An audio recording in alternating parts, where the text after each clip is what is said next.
So for this month's video blog, I'd like to tell you the iconic archetypal story of the Handless Maiden. Oh, what a tale, what a tale. So I'm going to just begin it, and then perhaps afterwards I'll say a little bit about some of its many layered meanings. But once upon a time, there was a miller who lived by an old run-down mill in the forest with his wife and his daughter. The mill had fallen into disrepair. The family had become very poor. They didn't have the money to fix the mill. The great water wheel that spun, that would have ground the flour for the whole village, had fallen into disrepair. It had stopped working, and his wife was having to grind the flour by hand, and it was terribly labour intensive, and they didn't have much money as a result. So they were living in difficult conditions and in poverty, really. A sort of simple poverty, you might say. But one day the miller went into the forest near the house, and he was gathering kindling. And while he was gathering kindling, a strange being slid out of the forest behind him. They say it was a strange forest man, a denizen of the dark woods, who floated a few inches off the ground, smelt of sulphur, hollowed out dark eyes. I'm sure you get who it is. But anyway, he surprised the miller, and the miller jumped up, and the forest man said, "Don't worry, don't be afraid. I've been watching you for a very long time from the edge of this forest, and I can see how you struggle. But you know, I have great powers, and I could actually restore your mill to full working order. I can fix the wheel, and I can also make great wealth appear in your life." And the miller said, "Well, that's fantastic. Yes, please. What's the deal?" Even the miller knows there must be a bargain to be struck. And this strange old being of the forest, this denizen, he said, "Look, I just want to do this for you. You know, I can see what's going on, and I have the power, and I can fix it." He said, "All I really want in return is whatever is in the garden at the back of the house. Just give me what's right at this moment, what is in the garden at the back of the house." And the miller thought to himself, well, there's really only the old apple tree in the garden. So he agreed. He shook hands on it. And the strange forest being said, "Well, I'm just going to give you a week to really think about this bargain, what it really means. But meanwhile, if you turn around and walk home now, you will enter a different life." Well, the miller was terribly happy, and as he was walking back down the hill to the house, his wife came running up the hill, and she said, "You won't believe it, you won't believe it. The water wheel is fixed. The wheel is turning again. And the house is full of beautiful things, fine linen, and there is a banquet on the table. It's as though wealth has arrived in the house. I don't know how it's happened. We have new dresses, you have new clothes. There's money in there, in that empty drawer." Well, they returned to prosperity. They returned to prosperity. But of course she asked him, how did this happen? And he told her about the strange forest being and the bargain they had struck.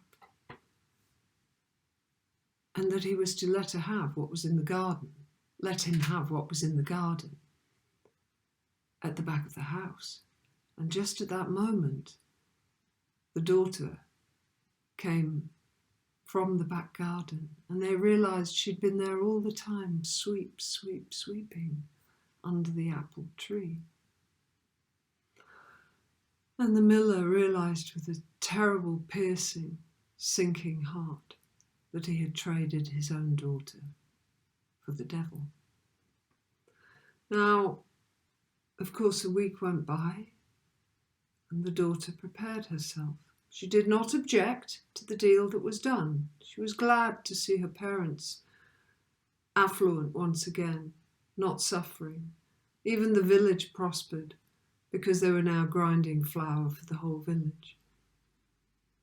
But the day came when this strange denizen of the dark woods arrived to collect his side of the bargain. And the daughter came out of the house, and she stood outside there, drew a circle of chalk around herself. She was dressed in pure white. She was absolutely clean, pure, beautiful. And the devil, the denizen, he couldn't get near her. He was jumping up and down, sulphur coming out of his ears. He was absolutely furious. He said, "I can't have her when she's this pure, and I can't get past the magic of this circle. It is too bright, it is too white. Now, we had a deal. So I'm going to go away and I'm going to come back next week. And when you present her again, I want her dirty, I want her smutty, and there is no chalk, no circle." So off he went, and the following week, of course, out she came. And she was muddied up, and her clothes were dirty, she was dishevelled, her hair was all in knots. And as she stood there and she saw him coming, she started to cry. And she wept those great oceanic tears that only deep grief can really produce. And her face was so awash with tears, she used her hands to wipe her face and to wipe her body. And she wiped herself clean. And the devil was absolutely furious. He said, "I can't have her when she's clean." He said, "I tell you what I'm going to do. I'm going to come back next week." And this time he spoke to the father, to the miller. And he said, "You are going to take that silver axe, that little silver axe you keep at the back of the shed, the one that you cut her umbilical cord with when she was born, and you're going to cut off the hands. You're going to take the hands off, so there'll be no interference, no wiping, no nothing. And you'll bring her out to me." Father cutting off his daughter's hands. Well, the following week he came back. They brought her out. And as agreed, the bargain with the devil, the father sliced off that sharp silver axe, his own daughter's hands. Not once did she object. But that poor girl then felt so out of place, so disfigured, so out of place. And all the visitors that came and to enjoy the wealth and the food and the affluence of the family, she would sit in the middle feeling so uncomfortable. She knew she didn't belong there anymore.